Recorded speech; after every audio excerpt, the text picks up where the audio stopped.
A student's academic life changes dramatically entering the middle school years. Proper organization is critical for students to transition successfully into the middle school years and beyond. Today, we're going to talk about some of the tips and techniques for middle school organization. Stay tuned for more info. Before we jump into it, make sure to like, follow, and comment if you enjoyed this content. Also, be sure to check out our other TenneyTube video here, where we cover why it's not cool to be tardy. I am firmly convinced that there is no tougher transition a student will face than the transition from elementary to middle school. Instead of 1 or 2 teachers working together, students will now have 6 to 8 teachers working independently of each other.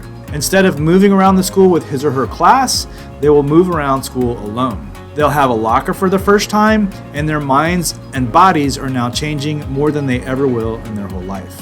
For the student coming right out of the nurturing elementary school environment, middle school may be too much for them to keep up with. Teaching proper organization is the key to the successful transition to the middle school years and beyond. We'll cover our organizational system later, but I want to cover some key principles to account for as students develop their organization. The first key is that students need to have one place where they keep track of their work. Students will think that they can remember what needs to be done, but very few students will actually recall everything they need to be done when they sit down to complete their homework. This can take a lot of different forms, from task lists to folders and binder locations, but the student needs to commit to the method where they keep track of work and follow it in all of their classes.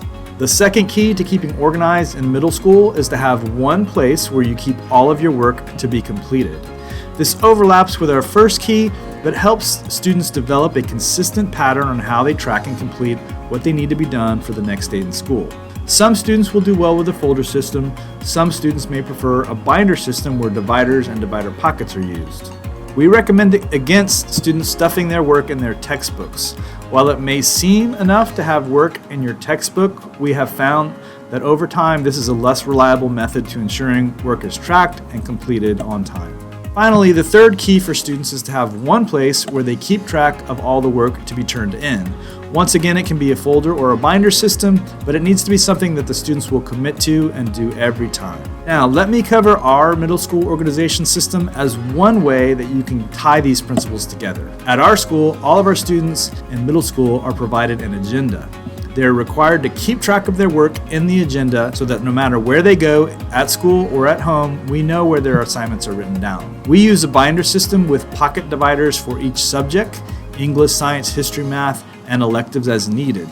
Students also have a pencil case to store their pens, pencils, erasers, highlighters, etc., and a folder in the very beginning of their binder. Work to be completed is always kept in the front pocket of the binder. We'll use divider pockets for the current block of material that a student is studying, which will eventually transition into the binder rings once that unit is completed. We also have regular binder checks for middle school students. The binder check system has rewards for students who keep organized and consequences for students not following our organizational system. Our organizational system is one way to keep middle school students organized enough to make sure they transition to middle school.